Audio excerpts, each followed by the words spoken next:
the time you watch this video, I will already be back on the road, purposefully homeless, living by faith, trusting God, depending on Him for everything. But right now, I'm making this video on my last day in my sister's house for I don't know how long. I don't know when I'll be back. And that breaks my heart because there's been so much good here. What's up, fam? I'm Rachel Elizabeth, and you're watching Real Talk with Rach, where we talk about real things that start conversations about topics that may or may not be easy to talk about, but essentially these are the things that build relationship, bring us closer to God, and make us more awesome humans. And if you've been watching this series for any length of time, you know that since October 1st, when I left Los Angeles, having left all of my apartment essentials in my storage unit and selling and giving away everything bigger than that storage unit, like my bed, to follow God out on the road because He said go. You can see the origin story at this link right here. It's called I'm About to Be Homeless, and I filmed that 2 days before I left. There's also a playlist of all of my Instagram stories from the first week when I was on my way to Colorado, and you can get that link in the description box below. That'll give you an inside scoop on that week, which is totally awesome. God did so many amazing things. And that's essentially what I want to talk about today. The amazing things that God has done and is doing. Y'all, I don't know why I hesitate to talk about the vulnerable things that I do talk about, because that's what this series is about. It's about being real, and I don't want to say I struggle to be real because I think that I'm actually pretty good at being real, but it doesn't mean that being real is any less difficult.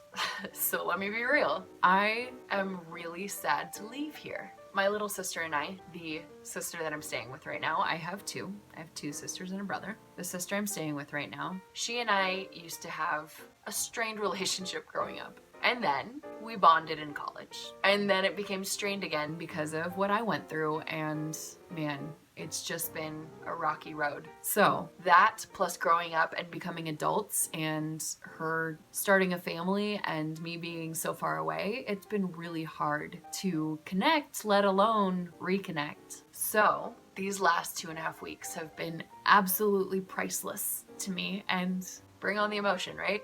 I'm bringing this up to tell you about how good God is at redeeming stories. There is nothing that is too broken for God to redeem. There is nothing outside of His reach that He can't restore. There is nothing that He can't put together again that was broken and that He won't make even more beautiful than before it was broken.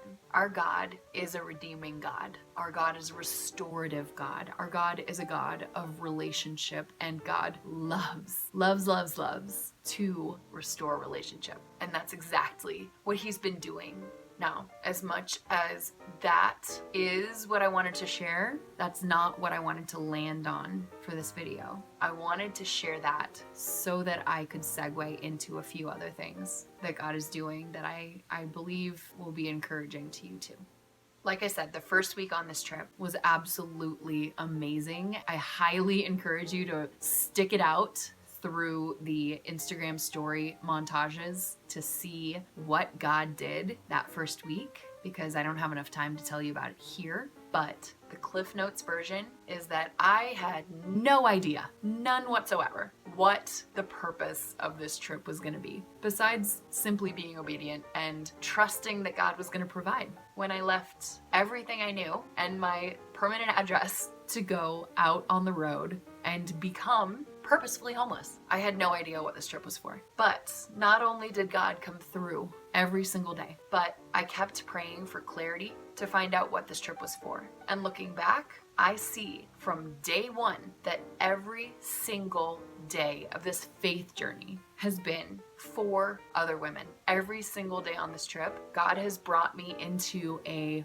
situation where someone needed someone to listen to them, or simply be with them, or pray with them, or relate to them. Every single day of this journey, there has been a God moment or moments with another woman. And I have to admit, when I first got to Fort Collins, it was to surprise my mom for her 60th birthday, which I told you about in previous video. But after that surprise was over, after a few days in, I was questioning everything. And this is so like us as humans, right? To just completely break down when we don't know the next step, when it's not obvious what God is doing.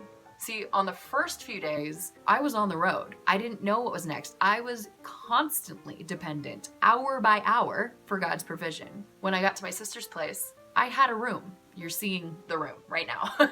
I'm in this room that I've been in for a couple weeks now, and it's been constant. I don't have to worry, or I haven't had to worry about where am I going to stay tonight. And not that I was worrying. That did come and go, but generally I had a pretty good sense that God was going to do what he said he was going to do, and he was going to provide, and I had a place to stay every night. So I have great expectations for the next part of this journey. But while I was at my sister's house the first week, I was questioning everything. And it was not out of a lack of gratitude, because I am so grateful that I didn't have to worry, that I didn't have to keep asking for a place to stay because I knew I was going to stay. But here is the problem with that. How quickly did I fall into this level of comfort where I essentially was saying with my attitude, okay, thanks God, don't need you anymore. How often do we do that? We do that every single day in some way, shape, or form. I'm guilty of it. You're guilty of it. We're all guilty of it. But what's it going to take? Do we all have to go on a purposefully homeless journey? No, I don't think so.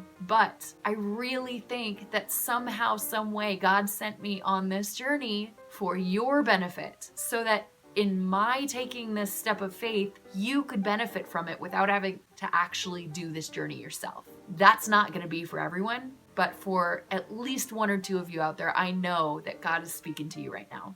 We are such creatures of habit and such creatures of comfort that it takes major disturbances for God to get a hold of us and teach us to trust him. If you've ever been rattled in your finances, there's a good chance that God was trying to teach you to trust him with finances, that he is your provider. If you've ever struggled with heartbreak or loneliness or trouble in relationship, there's a good chance that God was trying to use that to teach you that he should be your primary focus, that all love is sourced from him and nobody's going to satisfy you like he will in relationship, that he needs to be your number one. There's a million other rabbit trails that I could go down with that. The point is, when are we going to trust God even when things are comfortable? When are we going to depend on him for everything as our everything when things are comfortable? Do we have to be brought to a place of desperation in order to trust him and lean on him and pray? I pray that isn't the case. But guys, as you've seen in my own experience, I'm not perfect. I will never be perfect. But I hope that this has rattled me enough that I will remember this, that I will remember God before I'm desperate for him. And I hope that it does the same for you. To wrap up the story, I know that that's why I got to that place, so I could do this video for you guys and hopefully shake somebody's foundation a little bit, in love, of course.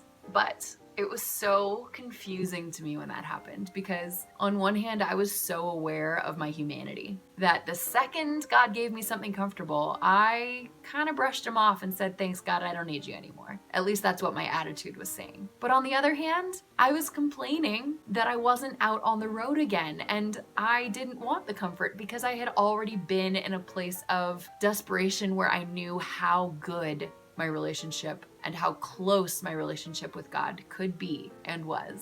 I wasn't suffering, but that's a good way to describe what suffering does for us. Suffering brings us to a place of desperation where we are forced to turn to God, or desperate enough to turn to God.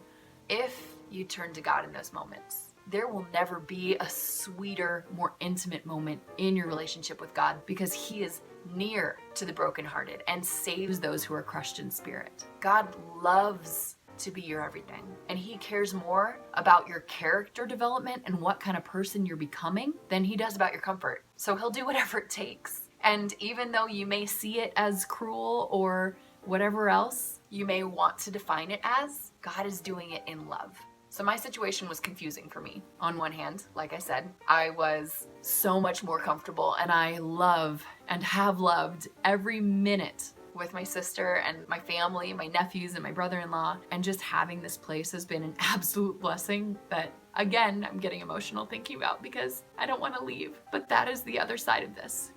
I do want to leave because I'm so excited to get back on the road in this place of desperation and be that close to Jesus. To be on the road and not know where I'm going to stay because I get to see him show off.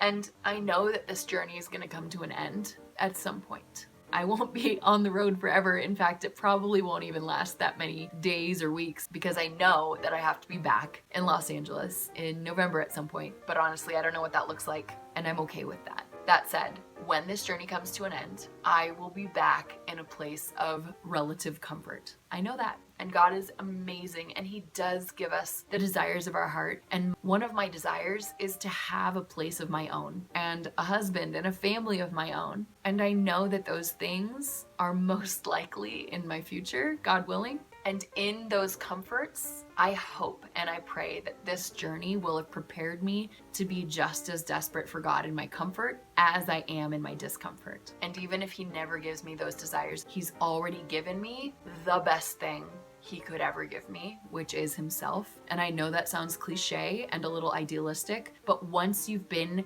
through this type of a journey where you were forced into this intimacy with God, I promise you, there will be no disappointment. He is everything you need and everything you want. And if you have any questions on how to get to that place or just how to have a relationship with God or anything I've talked about today, leave me a question in the comments below. Y'all, I'm on the road and I don't even know where I'm gonna be next week to do the next episode of Real Talk with Rach, but I'm excited and I just love that you're on this journey with me. If you'd like to support what I'm doing here, because this absolutely is a ministry, I would love for you to be a part of my Patreon family. You can check that out at the link in the description box below or at the link at the end of this video. You guys are amazing. I will talk to you next week. I love you. I'm praying for you. If you watched all the way to the end of this video, you're amazing. Please give me a thumbs up if you liked it, share it with your friends, subscribe, and please tell me, what is your favorite movie?